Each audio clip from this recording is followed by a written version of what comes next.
नमस्कार, जय हिंद साथियों। काई हालचाल है जीवड़ा थाका। और आशा और उम्मीद करूं कि मारा सगड़ा पढ़ाई का शौकीन जीवड़ा बढ़िया है, मस्त है और मजा में है। ताकि पढ़ाई साई क्या चले। और उम्मीद करूं कि सगड़ा दोस्तां की पढ़ाई हो बढ़िया चल रही है। साथियों, थोड़ी सी तबीयत खराब है जिसकी वजह से आपको रेगुलर क्लास नहीं मिल रही है। पशु परिचर भर्ती के लिए स्पेशल हम मॉडल पेपर करेंगे, ठीक है, राजस्थान जीके का। तो आप सभी साथी जुड़ जाएं। जितने भी मेरे विद्वान साथी लाइव जुड़ चुके हैं, क्लास को लाइक और शेयर जरूर कर दें। पहला सवाल आपके सामने आ चुका है। राजस्थान में किस भाग में योध्य नामक एक गणतंत्र कबीले का शासन रहा? बहुत ही शानदार सवाल है। कई बार परीक्षा में पूछोड़ो सवाल है जीवड़ा। योध्य नामक एक गणतंत्र कबीले का शासन राजस्थान के किस भाग में रहा? पश्चिमी भाग, दक्षिण भाग, पूर्वी भाग या उत्तरी भाग? साथियों, राजस्थान की मैं बात करूं आकृति की, तो राजस्थान की आकृति में आप देखोगे तो योध्य नामक कबीले का शासन रहा गंगानगर हनुमानगढ़ क्षेत्र में, यानी कि राजस्थान के उत्तरी इलाके में, है ना। उत्तर में आगे जिले, तो उत्तरी भाग डी आंसर अपना राइट हो जाएगा। बिल्कुल, जो साथी डी बता रहे हैं उन सबका राइट है। राजस्थान राज्य की अंतर्राष्ट्रीय सीमा की कुल लंबाई कितनी है? 1070, 4850, 1869, 5920 किलोमीटर। साथियों, राजस्थान की जो अंतर्राष्ट्रीय सीमा है वो लगती है पाकिस्तान के साथ में। किस देश के साथ में लगती है भाई? पाकिस्तान के साथ में लगती। केवल एक देश है पाकिस्तान, उसके साथ में राजस्थान की सीमा लगती है। और यदि बात करें साथियों अंतर्राज्यीय सीमा की, तो वो 5 राज्यों के साथ लगती है। पंजाब, हरियाणा, उत्तर प्रदेश, मध्य प्रदेश और गुजरात।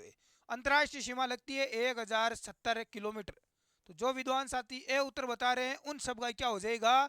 तोड़ मरोड़ कर राइट आंसर हो जाएगा। कैमरा थोड़ा गड़बड़ कर रहा है, मुझे यहाँ लागे है जीवड़ा। चलो, अगला सवाल आपके सामने स्क्रीन पर आ चुका है। पशुपालन में पशु गणना का सवाल है कि पशु गणना 2019 के अनुसार निम्न में से कौन सा पशु राजस्थान में सर्वाधिक संख्या में पाला जाता है? साथियों, राजस्थान में आपको पूछे कि सर्वाधिक पशु किस जिले में है, तो वो जिला है बाड़मेर। कौन सा जिला है भाई? बाड़मेर है, जहां पर सर्वाधिक पशु पाले जाते हैं। हाँ, कौन सा पशु है राजस्थान में सर्वाधिक संख्या में पाला जाता है? भैंस, गाय, बकरी या भेड़? बताओ देख। तो साथियों, बाड़मेर में मिलेगा ये पशु सर्वाधिक बकरी। बकरी है जो सर्वाधिक पाली जाती है। और बकरी की जितनी भी नस्लें हैं वो हम पढ़ चुके हैं, और आपने भी देख ली होगी वो क्लास। सुपड़ा साफ कर दिया था एक क्लास में, देख लेना यूट्यूब पे जाके। हाँ, ठीक है। चलो, बकरी की बात करूं साथियों, तो बकरी की कितनी नस्लें पंजीकृत है बताओ देखे भारत में? भारत में बकरी की कितनी नस्लें, कमेंट करो। बकरी को साथियों राजस्थान में गरीब की गाय कहा जाता है भाई। बकरी को गरीब की गाय कहते हैं। इसके अलावा हमने पढ़ा था बकरी को चलता फिरता फ्रिज कहा जाता है। बकरी को चलता फिरता फ्रिज कहा जाता है ना। हाँ, ताजा फ्रेश इसका दूध मिल जाता है, कभी भी निकालो जब मन करे, है ना। इसके अलावा बकरी को क्या कहा जाता है? रेगिस्तान का फ्रिज कहा जाता है इसे। राजस्थान की नवीनतम वन रिपोर्ट 2021 के अनुसार 2019 के आकलन की तुलना में 2021 में कुल वनावरण में कितनी वृद्धि हुई है? वनावरण में कितनी वृद्धि हुई है?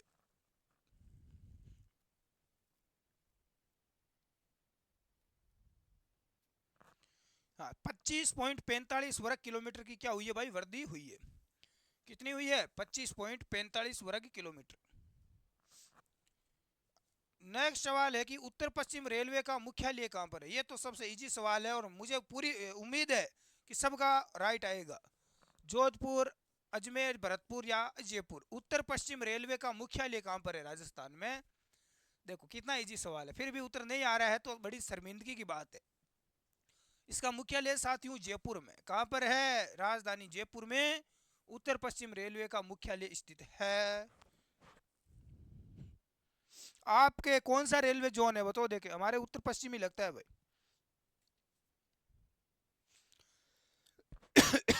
अगला सवाल है कि निम्न में से अलसी उत्पादक जिले कौन कौन से हैं?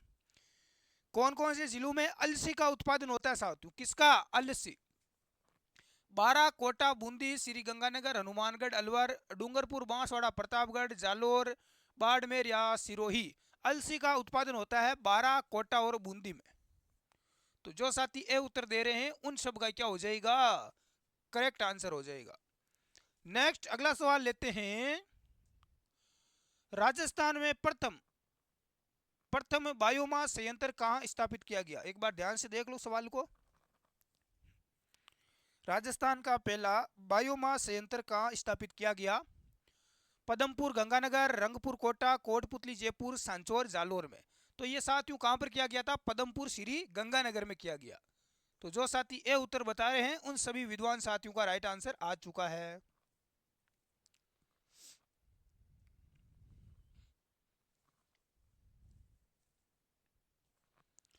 शीशे जस्ते का अयस्क कौन सा नहीं है? शीशे और जस्ते का अयस्क इनमें से कौन सा नहीं है, ध्यान रख लेना। हाँ, गलेना, केलामाइन, जिंकाइट या हेमेटाइट। तो हेमेटाइट नहीं है, तो डी उत्तर अपना क्या हो जाएगा, राइट हो जाएगा। जो साथी डी बता रहे हैं उन सभी का कैमरा गड़बड़ कर रहा है क्या रे, हिल रहा है क्या बीच में? अगला सवाल है कि खाटू श्याम जी का मंदिर किस जिले में है?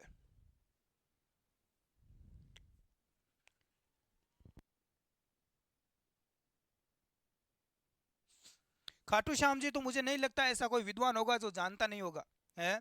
खाटू श्याम जी झुंझुनू, सीकर, चूरू या बीकानेर। तो देखो खाटू श्याम जी का मंदिर साथियों सीकर जिले में है। आप सभी को पता है सीकर से 20-30 किलोमीटर की दूरी पर है, सीकर सिटी से।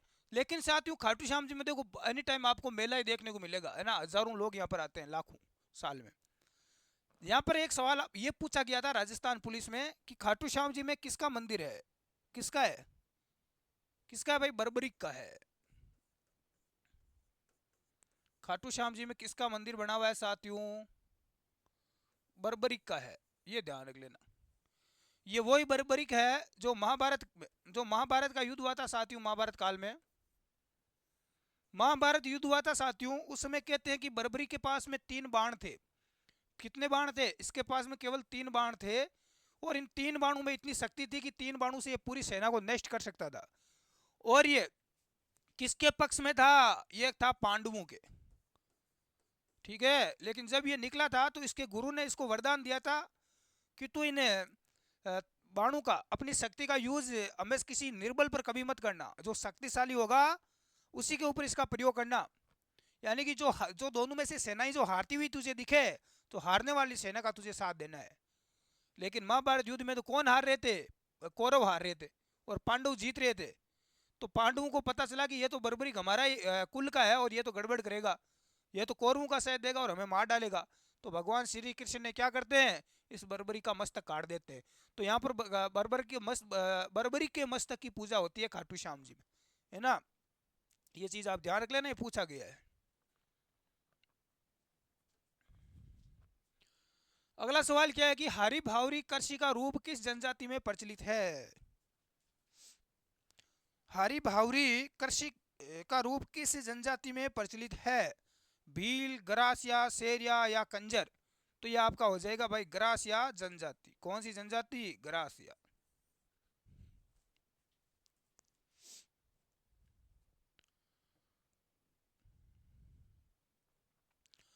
अगला सवाल क्या है?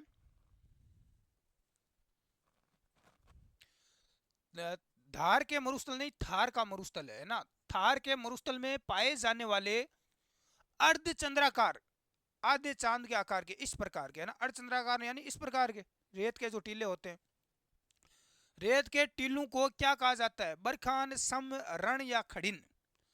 जो इस प्रकार के अर्धचंद्राकार जो टीले बने हुए होते हैं उन टीलों को, रेत के टीलों को कहते हैं साथियों बरखान। क्या कहते हैं? बरखान कहा जाता है। ये आप ध्यान रखना, ये पूछा जाता है सवाल। राजस्थान में नागौर, ध्यान से देखो एक बार, मिट्टियां पूछी गई है, मिट्टी का सवाल है। नागौर, पाली, अजमेर और जयपुर जिले में मुख्य रूप से कौन सी मिट्टी पाई जाती है? लाल लोम, सीरोजेम्स, भूरी, रेतीली। तो इसका राइट आंसर हो जाएगा सीरोजेम्स।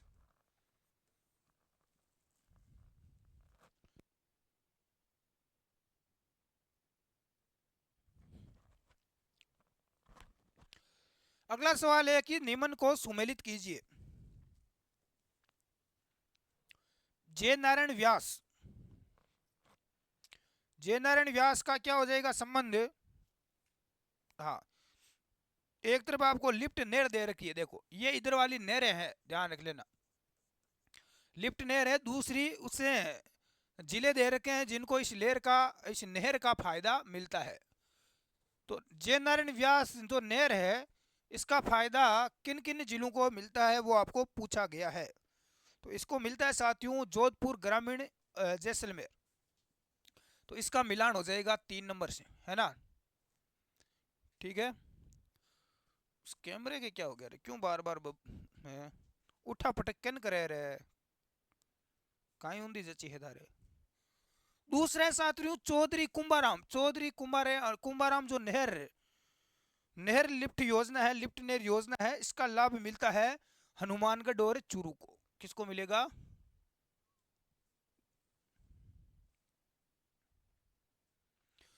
पन्नालाल बारूपाल, पन्नालाल बारूपाल जो लिफ्ट नहर है इसका फायदा किन किन जिलों को मिलता है? इनका फायदा मिलता है साथियों बीकानेर, अनूपगढ़, डीडवाना, कुचामन, नागौर, इन जिलों को फायदा मिलता है। पीछे बचा अपना डॉक्टर करणी सिंह लिफ्ट नहर, इसका फायदा मिलेगा जोधपुर ग्रामीण, अनूपगढ़ और बीकानेर को इसका फायदा मिलता है। तो ये लिफ्ट नहर है, किन किन जिलों को लाभ होता है वो हमें पूछा गया है। नेक्स्ट सवाल आपके सामने है। राजस्थान में होने वाली वर्षा के लिए उत्तरदायी ग्रीष्मकालीन मानसूनी पौने में किस महासागर से आती है? राजस्थान में जो वर्षा होती है उसके लिए उत्तरदायी ग्रीष्मकालीन गर्मियों में तो मानसूनी पौने आती है वो किस महासागर से आती है? प्रशांत, हिंद, अटलांटिक या आर्कटिक महासागर? किस महासागर से आती है साथियों? तो ये हिंद महासागर से आती है। कौन सा महासागर? हिंद महासागर।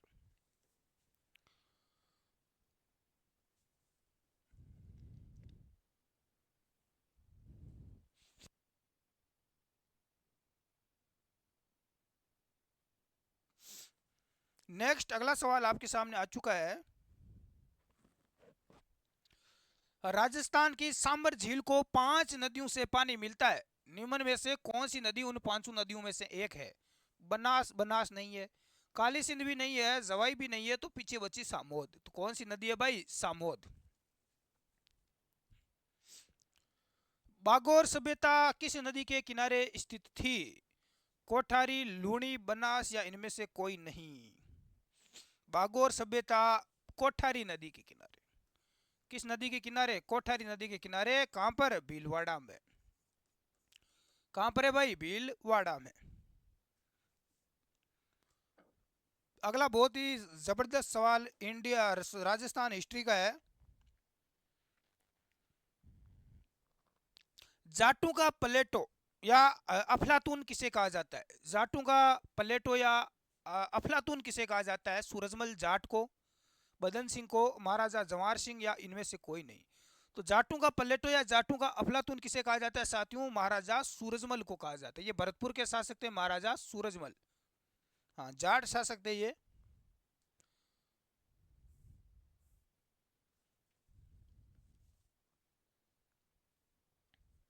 अगला सवाल है, जल्दी से आंसर करो, देखें जिस भी साथी को आ रहा है।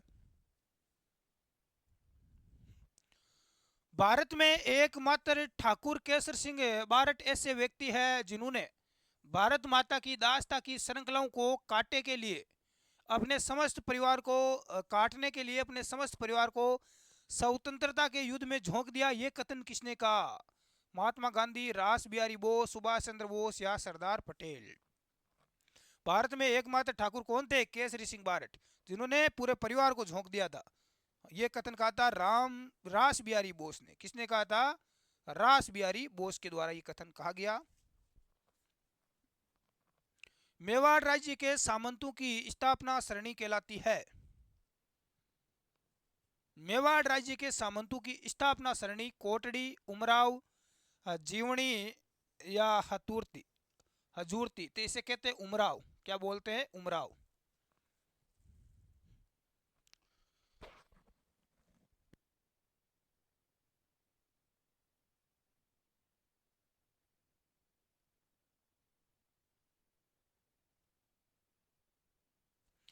महाराणा प्रताप की मृत्यु किस ऐतिहासिक स्थल पर हुई? महाराणा प्रताप की मृत्यु किस स्थान पर हुई? खानवा, चावंड, किराडू या गोगुंदा? तो महाराणा प्रताप की मृत्यु हुई थी साथियों चावंड में।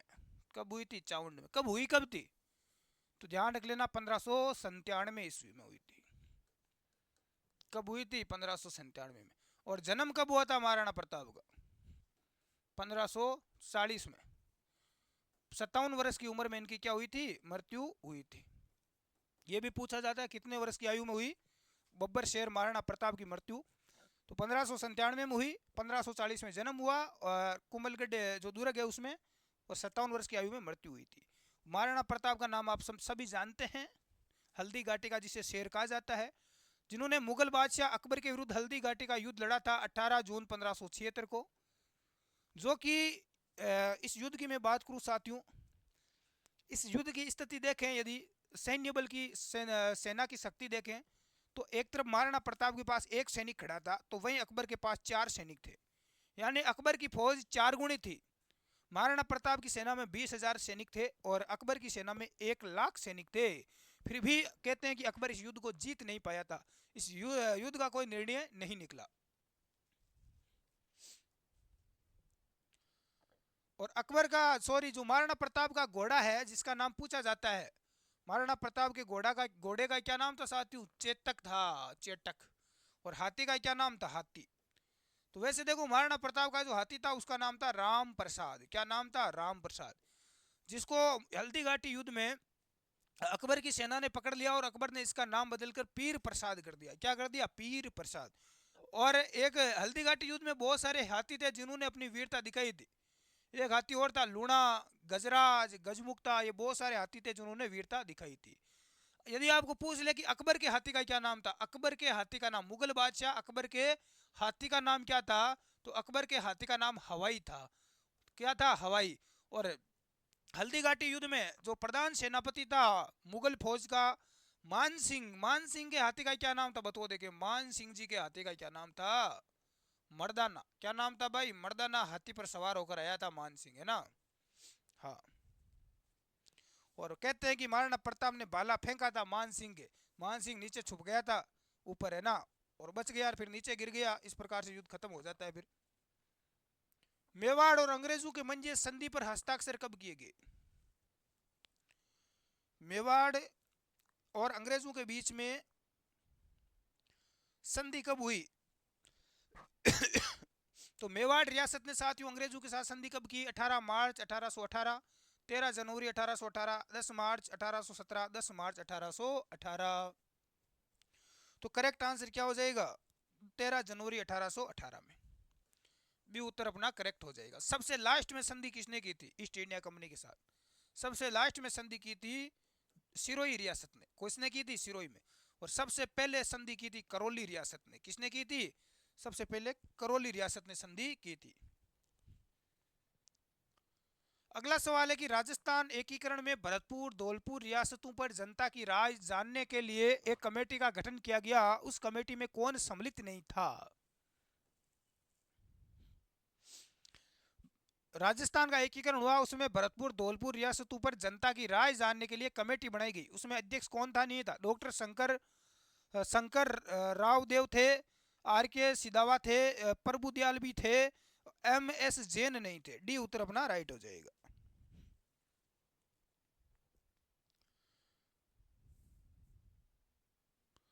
अगला सवाल है कि देश हितैषणी सभा को कब स्थापित किया गया? देश हितैषणी सभा की स्थापना कब हुई? हितैषणी सभा की स्थापना 2 जुलाई 1877 को हुई थी। 2 जुलाई 1877। भील क्षेत्र में बाबूजी के नाम से जाने जाते हैं। बाबूजी नहीं, बाबूजी। बाबूजी नहीं, ये बाबूजी है, बाबूजी, है ना। बाबूजी के नाम से कौन जाने जाते हैं? माणिकलाल वर्मा, मोतीलाल तेजावत, भोगीलाल पांड्या या इनमें से कोई नहीं? तो बाबूजी के नाम से जाना जाता है मोतीलाल तेजावत को। मोतीलाल तेजावत ने एक ही आंदोलन शुरू किया था, तो एक ही आंदोलन का इनको जनक कहा जाता है। 1938 में जयपुर प्रजा मंडल के अध्यक्ष निम्न में से कौन थे? भंवरलाल सराफ, बलवंत सिंह मेहता, जमनालाल बजाज, जीडी बिड़ला। जयपुर प्रजा मंडल के अध्यक्ष कौन थे? जमनालाल बजाज थे, बिल्कुल राइट हो जाएगा सी।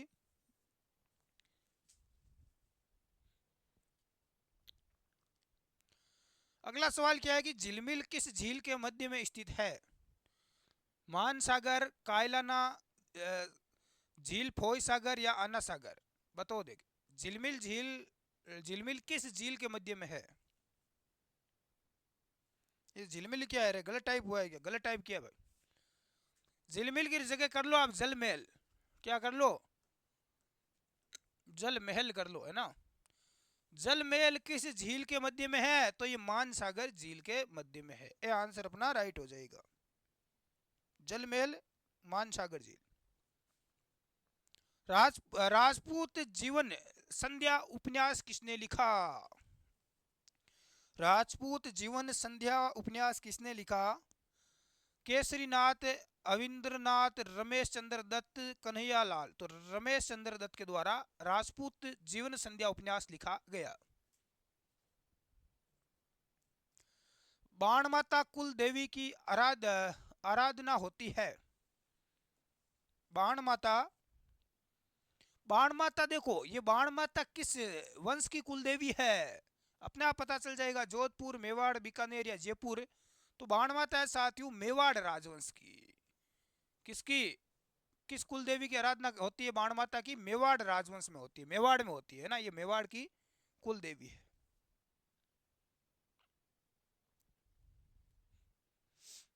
निम्न में से कौन सा लोक नृत्य सुमेलित नहीं है और क्षेत्र? लोक नृत्य और क्षेत्र दे रखा है ना।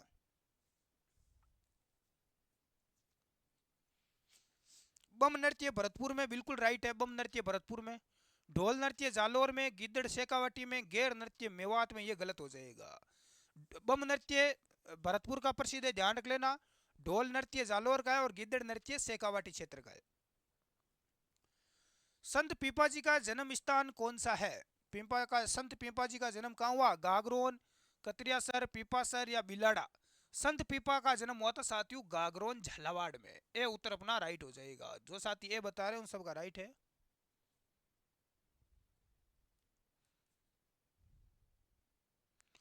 तो आज की क्लास में इतना ही साथियों, मिलते हैं नेक्स्ट अगली क्लास में। क्लास कैसी लगी कमेंट करके जरूर बताएं और अपनी तैयारी रेगुलर आप करते रहें। धन्यवाद।